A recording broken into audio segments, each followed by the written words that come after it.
नमस्कार बच्चों, कैसे हैं आप सब। आशा करती हूँ आप सभी अच्छे होंगे, स्वस्थ होंगे, खुश होंगे और अपनी पढ़ाई भी अच्छे से कर रहे होंगे। तो जैसा कि आप सभी जानते हैं, मैं हूँ आपकी हिंदी की अध्यापिका और मैं स्वागत करती हूँ आप सभी का आईसीटी वर्चुअल क्लासरूम में। और आज हम यहाँ पर एकत्रित हुए हैं पढ़ने के लिए क्लास 9th की हिंदी। क्लास 9th की हिंदी में हम पढ़ रहे हैं अपने हिंदी व्याकरण का सबसे महत्वपूर्ण टॉपिक अव्यय शब्द एवं अविकारी शब्द। अव्यय अविकारी शब्द, जो शब्द हमने यहाँ पर पढ़े, जिसमें हमने कहा कुछ विकारी और अविकारी शब्दों के बारे में हमने यहाँ पर अपनी शुरुआत में ही, जब हमने हिंदी व्याकरण की शुरुआत की उसी समय हमने यहाँ पर इन शब्दों के विषय में पढ़ा। तो जिसमें हमने विकारी शब्दों के विषय में कहा कि संज्ञा, सर्वनाम, क्रिया, विशेषण ये होते हैं आपके विकारी शब्द, यानी कि ये किसी भी वाक्य में जब प्रयुक्त होते हैं तो वाक्य में प्रयुक्त कर्ता और कर्म के आधार पर अपने लिंग, वचन, पुरुष आदि काल आदि के कारण ये अपने आप को परिवर्तित कर लेते हैं, इसीलिए इन्हें विकारी शब्द कहा। और जो अविकारी शब्द होते हैं वो किसी भी परिस्थिति में चेंज नहीं होते, ना तो लिंग के आधार पर, ना पुरुष के आधार पर, ना वचन के आधार पर, ना ही काल के आधार पर। तो कौन कौन से होते हैं अविकारी शब्द या अव्यय शब्द, उनके भेदों को हम यहाँ पर पढ़ रहे हैं। बहुत ही ज्यादा महत्वपूर्ण हमारा ये टॉपिक है, तो बिल्कुल रेडी हो जाइए कॉपी पेन पेंसिल लेकर और हम चलते हैं स्मार्ट बोर्ड की तरफ। कंटिन्यू करते हैं अपने आज के टॉपिक को। सभी बच्चे ध्यान पूर्वक पढ़ेंगे और समझने का प्रयास करेंगे। तो हमने अपने पिछले लास्ट सेशन में यहाँ पर अव्यय शब्दों के भेदों के बारे में पढ़ा था। तो अव्यय शब्दों के हमने यहाँ पर आपको 5 भेद बताए। कौन कौन से भेद होते हैं वो आप देख लीजिए। सबसे पहले हमने कहा क्रिया विशेषण, उसके बाद संबंध बोधक, समुच्चय बोधक, विस्मयादि बोधक एवं निपात। क्रिया विशेषण, संबंध बोधक, समुच्चय बोधक, विस्मयादि बोधक एवं निपात। तो सबसे पहले हम अपने टॉपिक को डिस्कस कर रहे हैं जिसका नाम है क्रिया विशेषण। क्रिया विशेषण अर्थात क्रिया की विशेषता बताने वाले शब्दों को क्रिया विशेषण कहा जाता है। अर्थात जो शब्द क्रिया की विशेषता को बताते हैं उन्हें क्रिया विशेषण कहा जाता है। तो देखिए, क्रिया की जो विशेषता है वो अलग अलग तरह से बताई जाती है, यानी कि क्रिया करने की विधि क्या है, क्रिया करने का समय क्या है, क्रिया का स्थान क्या है, क्रिया की मात्रा यानी कि परिमाण क्या है। तो इसी के आधार पर यहाँ पर क्रिया विशेषण के 4 भेद हमने बताए और जो 4 भेद हैं वो इस प्रकार से हैं। ठीक है, क्रिया विशेषण हमने छोटी सी परिभाषा यहाँ पर लिखी और फिर उसके एग्जाम्पल लिखे और उसके चारों भेद हमने यहाँ पर इस तरह से लिखे। रीतिवाचक, तो रीतिवाचक को हमने यहाँ पर आप लोग को बताया, रीति अर्थात विधि, रीति अर्थात विधि यानी कि तरीका, किसी भी क्रिया को करने का तरीका, किसी भी क्रिया को करने की विधि। और उसी के साथ साथ हमने पढ़ा कालवाचक, तो काल का अर्थ होता है समय, कालवाचक अर्थात काल का अर्थ होता है समय।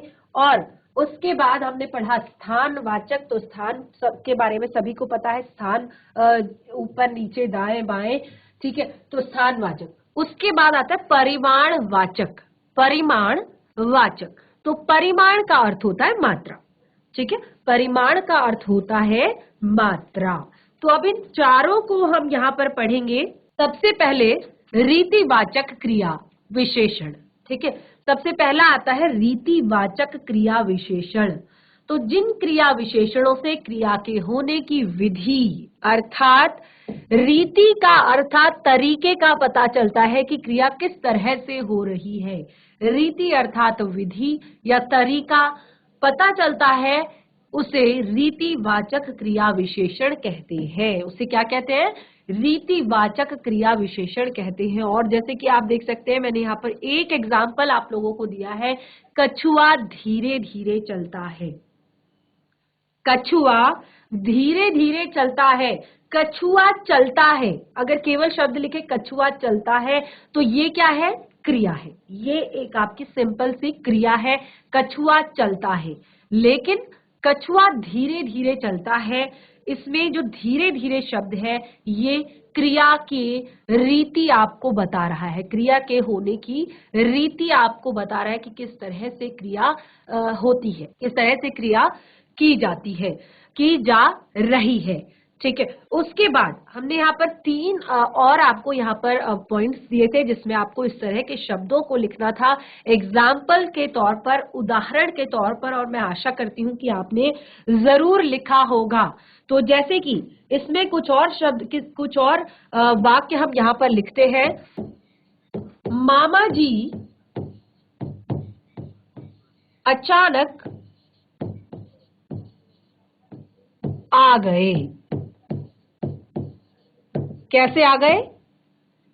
मामा जी अचानक आ गए। ठीक है, गाड़ी तेज चलती है। गाड़ी तेज चलती है। कृषि के लिए वन। कृषि के लिए वन लगातार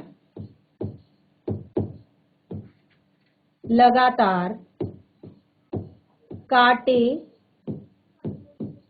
जा रहे हैं। कृषि के लिए वन लगातार काटे जा रहे हैं।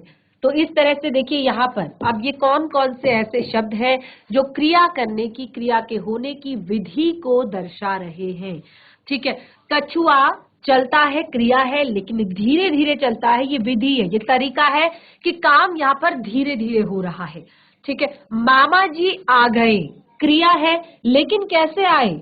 अचानक आ गए, बिना बताए आ गए। ठीक है, तो ये क्रिया है। गाड़ी चलती है, क्रिया है, सॉरी क्रिया विशेषण है। गाड़ी चलती है, क्रिया है। गाड़ी तेज चलती है, क्रिया विशेषण है। कृषि के लिए वन काटे जा रहे हैं। कृषि के लिए वन काटे जा रहे हैं तो क्रिया है, क्योंकि कृषि के लिए वन काटे जा रहे हैं, लेकिन कैसे काटे जा रहे हैं? लगातार काटे जा रहे हैं। क्रिया की विधि ये है कि लगातार कृषि के लिए जो वन है वो लगातार काटे जा रहे हैं। ठीक है, तो अब यहाँ पर अब हमने जिन शब्दों को अंडरलाइन किया है, जो ये वाक्य हमने यहाँ पर लिखे, तो आप देख सकते हैं इन वाक्यों में जिन शब्दों को हमने अंडरलाइन किया है उसमें कौन कौन से शब्द हैं? उसमें हमारा शब्द है धीरे धीरे, अचानक, तेज और लगातार। ठीक है, धीरे धीरे, अचानक, तेज और लगातार। तो ये जो शब्द है ये हमें बता रहे हैं कि क्रिया कैसे हो रही है, क्रिया का ढंग क्या है, क्रिया का तरीका क्या है। इसीलिए ये सारे शब्द कैसे हैं? रीतिवाचक क्रिया विशेषण है, यानी कि ये हमें क्रिया के होने का तरीका बता रहे हैं। तो ये है क्रिया के रीतिवाचक क्रिया विशेषण। अब देखिए इसमें हम इसकी पहचान कैसे करेंगे?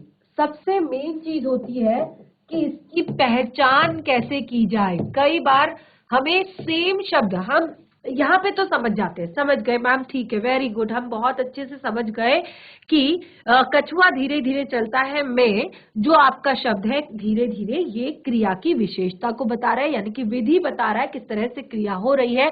अब मामा जी अचानक आ गए, गाड़ी तेज चलती है, कृषि के लिए वन लगातार काटे जा रहे हैं। तो यहाँ पे हमें सारी चीजें क्लियर हो गई। लेकिन जैसे ही हम एग्जाम में बैठते हैं या कोई हमारा क्लास टेस्ट होता है या कहीं पे हमें अपनी नोटबुक में आपकी बुक होती है जो उसमें भरना होता है, नोटबुक में लिखना होता है, तो हम हो जाते हैं कंफ्यूज, हमें नहीं समझ आता कि ये क्या है। तो इसके लिए हमें पहचान करनी होती है कि कैसे पहचाने कि ये कौन सी क्रिया, कौन सा क्रिया विशेषण है। तो देखिए अब यहाँ पर आपको कैसे लगाकर प्रश्न करना होगा, कैसे लगाकर प्रश्न करना होगा, और जो उत्तर मिलेगा वो आपका रीतिवाचक क्रिया विशेषण होगा। जैसे कछुआ कैसे चलता है? कछुआ कैसे चलता है? तो आप कुछ भी लिख सकते हैं, धीरे धीरे चलता है, तेजी से चलता है। ठीक है, मामा जी कैसे आ गए? मामा जी अचानक आ गए। गाड़ी कैसे चलती है? कृषि के लिए वन कैसे काटे जा रहे हैं? ठीक है, तो कैसे शब्द का जब आप प्रयोग करेंगे तो ये आपको जो उत्तर के रूप में जो शब्द प्राप्त होगा वो आपका रीतिवाचक क्रिया विशेषण होगा।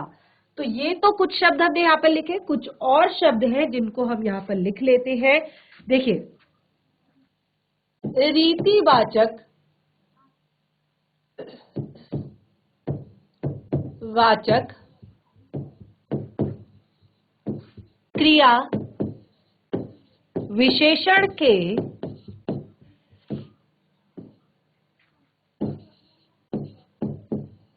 अन्य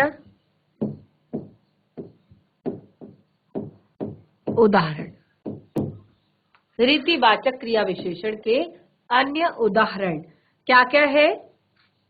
एकाएक, जैसे हमने यहाँ पर लिखा ना अचानक, वैसे ही एक और शब्द है एकाएक। ठीक है। साहसा, सेम बिल्कुल वैसा ही, साहसा अचानक। सुखपूर्वक, क्योंकि विधि पूछी गई है तो सुख पूर्वक, हमें अपना जीवन सुखपूर्वक व्यतीत करना चाहिए। तो हम इसमें प्रश्न करेंगे कैसे व्यतीत करना चाहिए? ठीक है, तो ये सुखपूर्वक। झटपट, माता जी झटपट खाना बनाती हैं। ध्यान पूर्वक, बच्चे कैसे पढ़ रहे हैं? बच्चे ध्यान पूर्वक पढ़ रहे हैं। ठीक है। सचमुच, अवश्य, कदापि,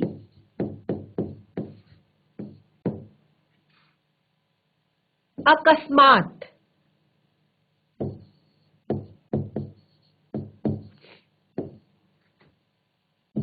धीरे से,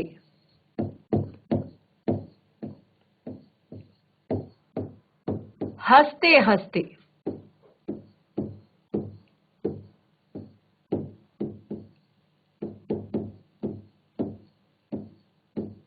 आदि।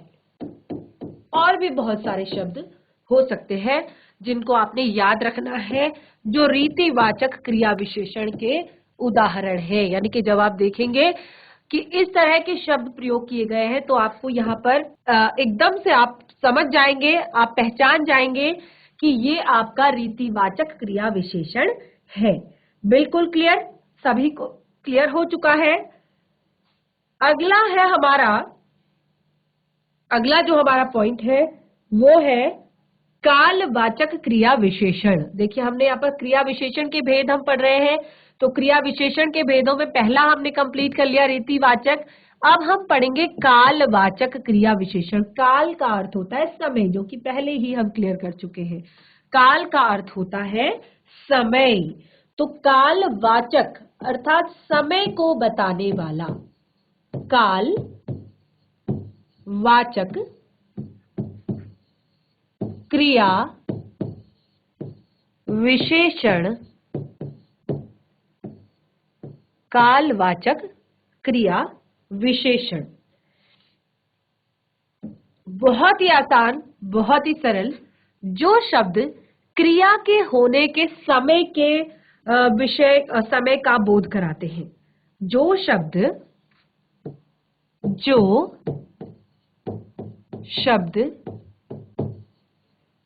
क्रिया के होने के समय का बोध कराते हैं। क्रिया के होने के समय का बोध कराते हैं, उन्हें कालवाचक क्रिया विशेषण कहते हैं। उन्हें काल वाचक, काल अर्थात समय, वाचक अर्थात बताने वाला, कालवाचक क्रिया विशेषण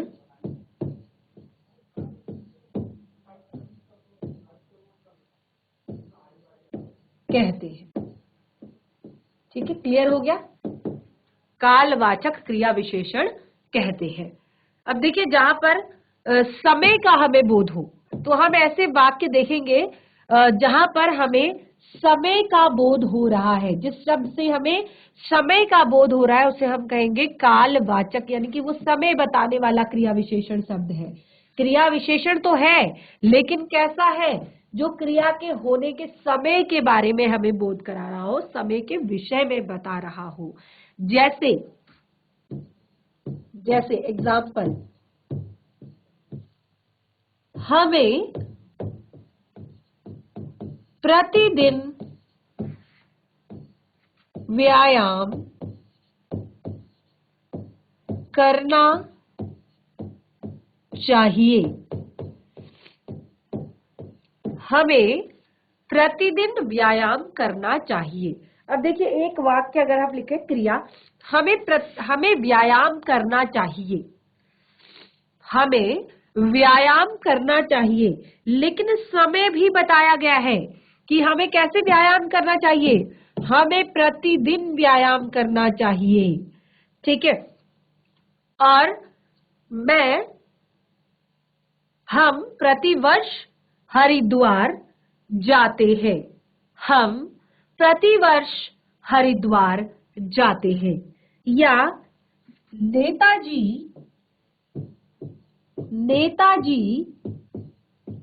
अभी अभी आए हैं। नेताजी अभी अभी आए हैं, तो समय बता रहे हैं ना, अभी अभी आए हैं। नेताजी अभी अभी आए हैं। ठीक है, और जैसे कि हमने कहा,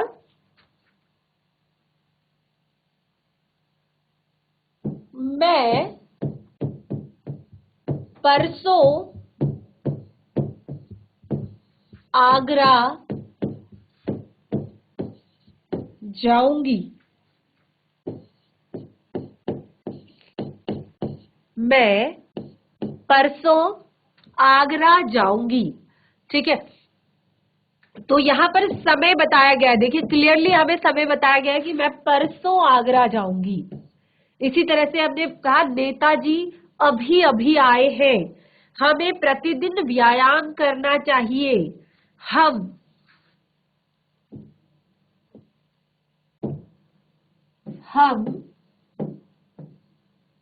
प्रतिवर्ष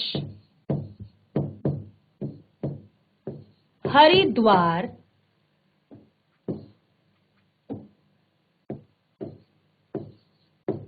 हम प्रतिवर्ष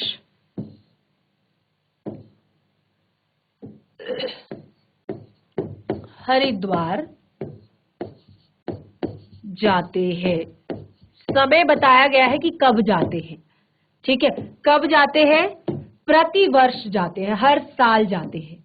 ठीक है, हम हरिद्वार जाते हैं, लेकिन कब जाते हैं? प्रतिवर्ष जाते हैं। मैं परसों आगरा जाऊंगी, या मैं कल विद्यालय जाऊंगा। ठीक है, मैं कल विद्यालय जाऊंगा।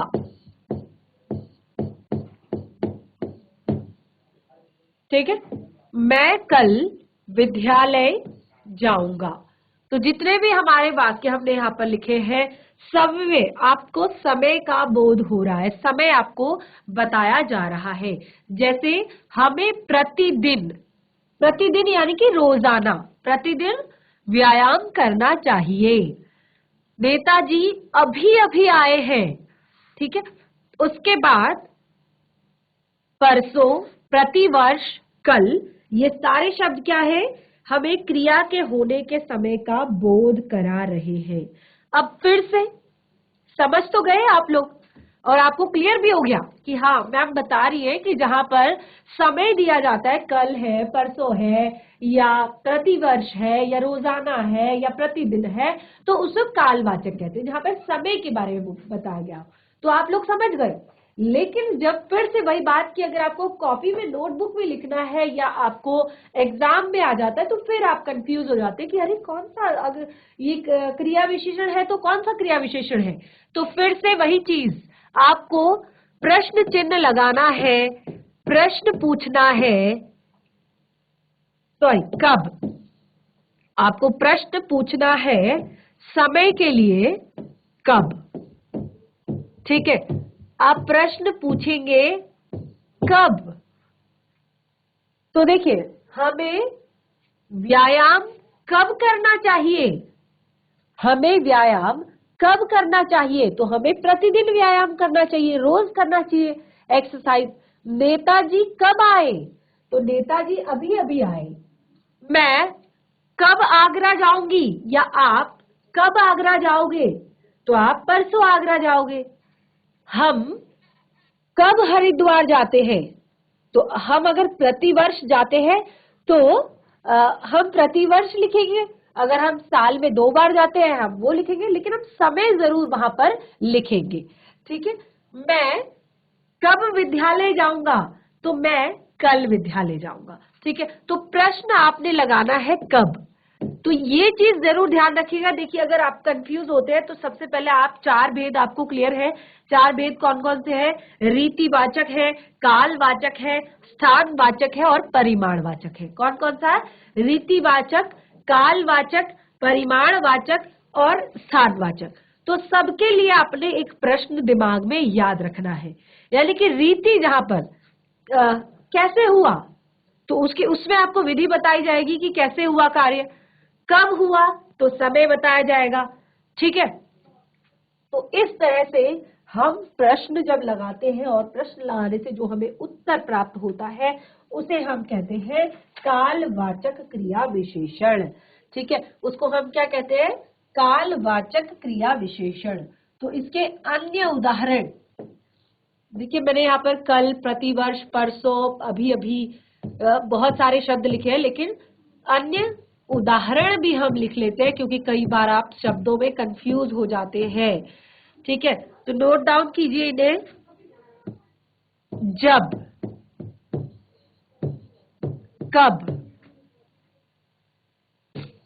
अभी, तभी, सदा, तत्काल,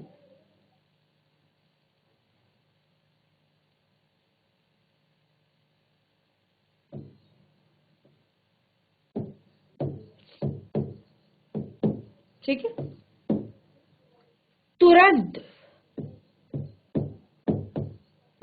शीघ्र, निरंतर, पहले,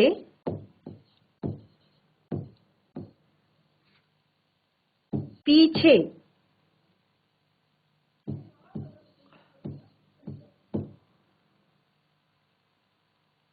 अब,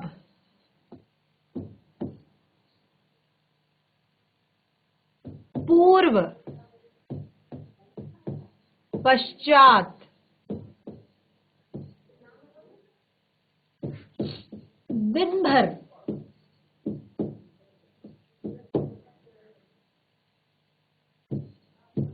प्रातः, हर बार।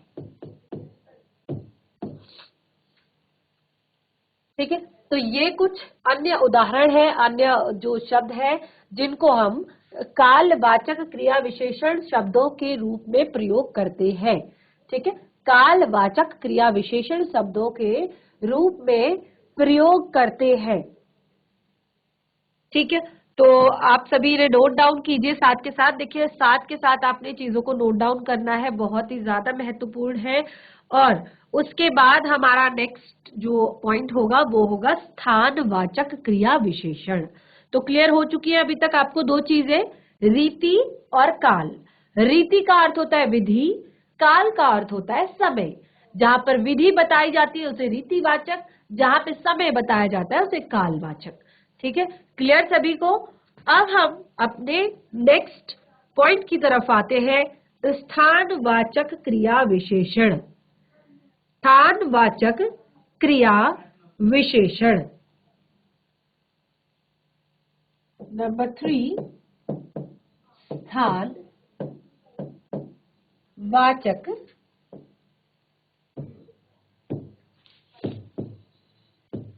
क्रिया विशेषण। देखिए, स्थानवाचक जो क्रिया विशेषण है, यहाँ पे आपको नाम से ही आपको देखिए बहुत सारी चीजें ऐसी है जिसको आपको बिल्कुल रटने की जरूरत नहीं होती है। अगर आप उन्हें थोड़ा सा समझ जाए तो आपको सारी चीजें अपने आप क्लियर हो जाती है। तो जैसे कि हमने कहा रीति, तो आपको विधि शब्द याद रखना है। काल, तो आपको समय शब्द याद रखना है। स्थान के बारे में आपको क्लियर हो रहा है। स्थानवाचक, स्थान अर्थात स्थान, जगह, वाचक अर्थात बताने वाला। तो जो क्रिया विशेषण शब्द आपको क्रिया के होने के स्थान का बोध कराते हैं, जो क्रिया विशेषण शब्द आपको क्रिया के होने के स्थान का बोध कराते हैं, उन्हें हम क्या कहते हैं? स्थानवाचक क्रिया विशेषण कहते हैं। क्या कहते हैं? स्थानवाचक क्रिया विशेषण कहते हैं। चलिए, जो क्रिया विशेषण शब्द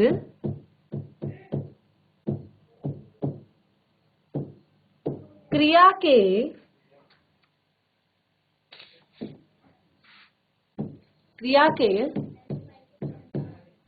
होने के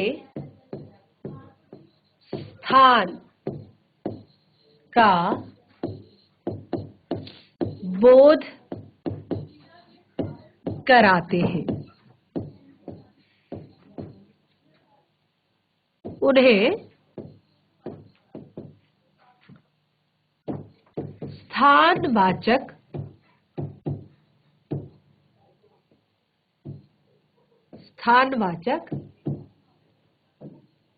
क्रिया विशेषण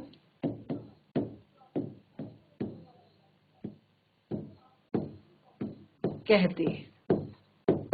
स्थानवाचक क्रिया विशेषण कहते हैं। क्लियर? जैसे एग्जाम्पल के लिए देखेंगे पहले।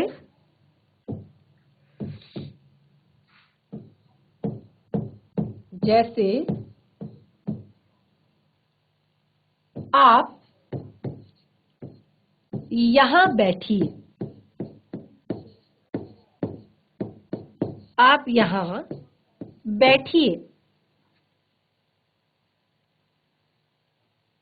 ऊपर चलो,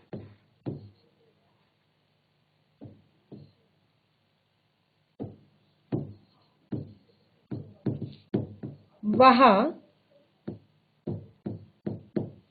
बात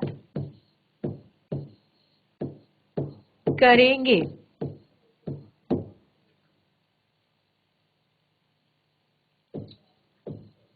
इधर उधर मत देखो।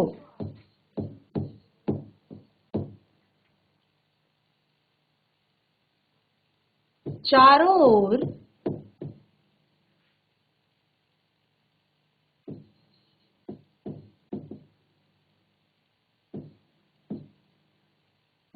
फैली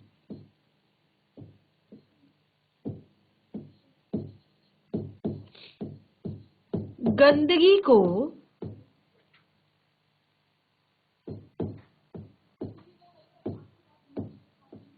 साफ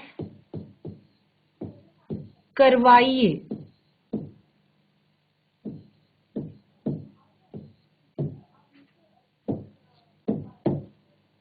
चलिए, अब यहाँ पर हमें ऐसे शब्द बताने हैं जो क्रिया विशेषण शब्द है और क्रिया के होने के स्थान का हमें बोध करा रहे हैं। जैसे आप बैठिए क्रिया है, बैठिए क्रिया है, यहां बैठिए। आपको निश्चित जगह की ओर संकेत किया है कि आप यहां बैठिए। चलो वहां बात करेंगे, क्रिया है बात करेंगे, लेकिन कहां बात करेंगे? ऊपर चलो। आपको क्रिया के काम के होने के स्थान के बारे में बोध कराया जा रहा है। ऊपर चलो वहां बात करेंगे। इधर उधर मत देखो, इधर उधर मत देखो। चारों ओर फैली गंदगी को साफ करवाओ, चारों ओर, ठीक है, चारों ओर फैली गंदगी को साफ करवाइए। तो यहां पर आप यहां बैठिए, यहां, ऊपर चलो ऊपर, इधर उधर, चारों ओर, ये सारे शब्द क्या है? क्रिया के घटित होने के स्थान का बोध हमें करा रहे हैं कि क्रिया जहां पर हो रही है, क्रिया तो हो रही है लेकिन स्थान का भी साथ में बोध करा रहे हैं कि क्रिया कहां पर हो रही है। ठीक है, तो ये सभी क्या है? स्थानवाचक क्रिया विशेषण है। ये सभी क्या है? स्थानवाचक क्रिया विशेषण है। और अब फिर वही बात आती है, पहचान। कैसे पहचानेंगे? कैसे पहचानेंगे कि ये आपके स्थानवाचक क्रिया विशेषण है? तो इसमें हम प्रश्न लगाएंगे कहां? इसमें हम प्रश्न लगाएंगे कहां? और जो हमें उत्तर प्राप्त होगा वो आपका क्या होगा? वो उत्तर ही आपका स्थानवाचक क्रिया विशेषण शब्द होगा। जैसे कहां बैठिए, तो आप यहां बैठिए। कहां चलो? ऊपर चलो। कहां मत देखो? इधर उधर मत देखो। कहां फैली गंदगी को साफ करवाना है? चारों ओर फैली गंदगी को साफ करवाना है। तो कहां शब्द का आप प्रयोग करेंगे इसके लिए? तो अभी तक आपने 3 चीजें पढ़ी है। सबसे पहले पढ़ा आपने आपका रीतिवाचक, जिसमें आपको कैसे शब्द का प्रयोग करके पता लगाना है क्रिया विशेषण शब्द का। उसके बाद आपने कालवाचक पढ़ा, तो काल में आपको कब शब्द का प्रयोग करना है, और स्थानवाचक में आपने कहां शब्द का प्रयोग करना है क्रिया को पहचानने के, क्रिया विशेषण को पहचानने के लिए। तो बच्चों, आज हमने यहाँ पर क्रिया विशेषण के जो भेद हैं उनको हमने डिस्कस किया, और आपने देखा चारों ही भेद बहुत ही ज्यादा महत्वपूर्ण है, बहुत ही ज्यादा इम्पोर्टेंट है, और आपने देखा कितने ज्यादा इजी है। अगर आप इनको थोड़ा सा ध्यान पूर्वक समझ लेते हैं तो आपने यहाँ पर बहुत अच्छे से इन्हें समझ लिया है, और साथ ही अपनी कॉपी में नोट डाउन भी कर लिया होगा। तो आज जो कुछ भी आपने यहाँ पर पढ़ा है इसको घर पर जरूर रिवाइज करें, और जितने भी हमने यहाँ पर क्रिया विशेषण शब्द लिखे हैं, चाहे वो रीतिवाचक हो, चाहे वो कालवाचक हो, चाहे वो स्थानवाचक हो, तो उन शब्दों से आप वाक्य बनाने का प्रयास करें। तो आज का सेशन हमारा यहीं पे समाप्त होता है। कंटिन्यू करेंगे अपने टॉपिक को अपने नेक्स्ट सेशन में। तब तक के लिए धन्यवाद। आपका दिन शुभ हो।